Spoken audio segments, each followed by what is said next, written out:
Fall, जब कोई object को हम ऊपर से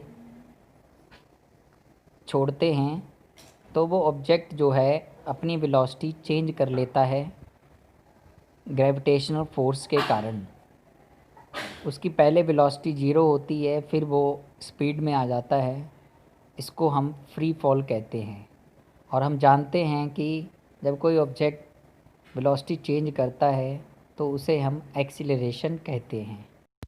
जब कोई ऑब्जेक्ट ग्रेविटेशनल फोर्स के कारण अपनी वेलोसिटी चेंज करता है उसे हम एक्सीलरेशन ड्यू टू ग्रेविटी कहते हैं। With negligible air resistance falling objects can be considered freely falling. जब कोई ऑब्जेक्ट नीचे गिरता है और उसमें एयर जो है वो नहीं लगती, यानी कि वैक्यूम में जब हम किसी भी ऑब्जेक्ट को फेंकते हैं तो वो ऑब्जेक्ट जो नीचे गिरता है उसे हम फ्रीली फॉलिंग बॉडी कहते हैं। Objects of different shapes accelerate differently. Different different shape के जो ऑब्जेक्ट होते हैं वो डिफरेंट डिफरेंट वेट से एक्सीलरेट होते हैं, जैसे कि स्टोन और फीदर, यानी कि पंख और पत्थर। अब जैसे यहाँ पर एक क्वेश्चन है, a coin and a feather are dropped from the roof of a building, which one will fall to the ground first. तो इसमें जो सभी का आंसर होगा वो होगा क्वाइन। फीदर जो है वो नहीं फॉल करेगा। ऐसा क्यों है? क्योंकि जब हम दोनों चीज़ों को नीचे फेंकते हैं तो जो क्वाइन है उसका मास ज़्यादा है, जिसके कारण वो एयर का जो अपवर्ड डायरेक्शन में फोर्स लग रहा है वो उसको अपोज़ कर देता है। पर फीदर उसका मास जो है कम है, जिसके कारण वो एयर को अपोज़ नहीं कर पाता, इसीलिए वो थोड़ा लेट गिरता है। लेकिन यही अगर वहाँ पर एयर हटा दी जाए तो दोनों जो हैं ऑब्जेक्ट सेम टाइम पर नीचे गिरेंगे। ऐसा क्यों होगा? क्योंकि कोई भी ऑब्जेक्ट का लेट गिरना और जल्दी गिरना वो डिपेंड करता है उसके मोशन के अगेंस्ट फोर्स पर।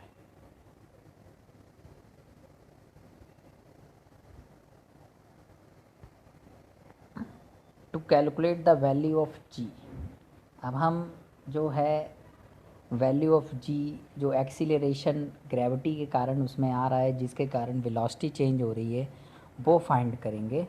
तो इसको हम स्मॉल जी से डिनोट करते हैं एक्सीलरेशन को, जो ग्रेविटी के कारण आती है। और इसकी जो यूनिट है सेम जैसे एक्सीलरेशन की होती है मीटर पर सेकंड स्क्वायर, वैसे ही इसकी होती है। तो as we know that according to Newton second law of motion F is equal to m ए।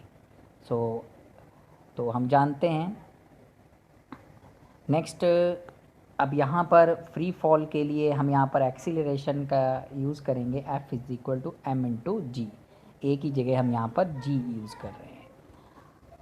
हमें पता है कि हमने यूनिवर्सल लॉ ऑफ ग्रेविटेशन पढ़ा है कि कोई भी दो बॉडीज़ जो हैं एक दूसरे के ऊपर फोर्स लगाती हैं तो उसका जो फार्मूला है वो क्या था, F is equal to capital G capital M small M by are square.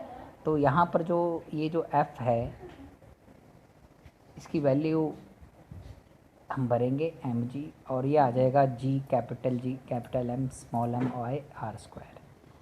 तो एम से एम कैंसिल हो जाएगा, तो हमारे पास जो एक्सीलरेशन है जो ग्रेविटी के कारण वो आ जाएगी। मत बोलो, follow. Where M is the mass of the earth, capital M जो है अर्थ का मास है और डी उसका डिस्टेंस है। For object near on the surface of the earth D is equal to the radius of the earth. Surface के ऊपर जो डी है उसका वो रेडियस ऑफ द अर्थ के इक्वल हो जाता है। तो आपने ये फार्मूला ड्राइव करना है, calculate the value of g on the surface of earth. Next is what is the difference between weight and mass.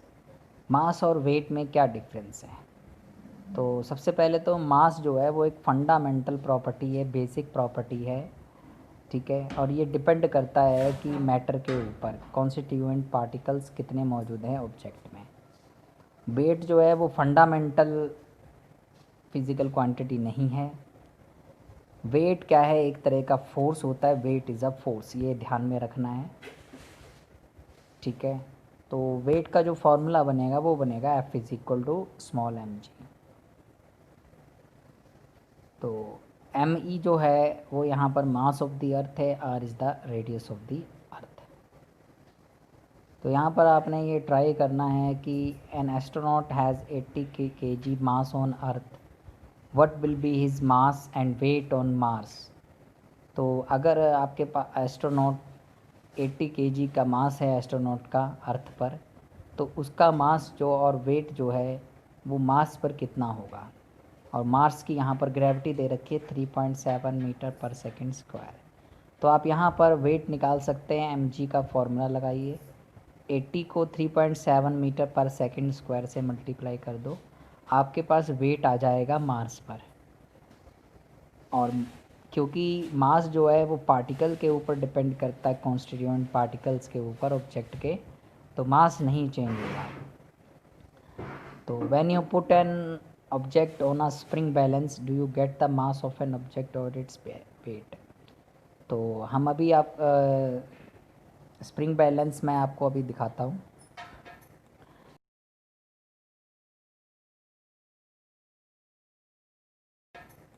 Weight of the object on moon, the mass of the moon is less than the mass of the earth, so the moon exert lesser force on the object than the earth। जो moon का मास है वो अर्थ के मास से कम है, इसीलिए moon जो है वो कम फोर्स अप्लाई करता है ऑब्जेक्ट के ऊपर जितना कि अर्थ करती है।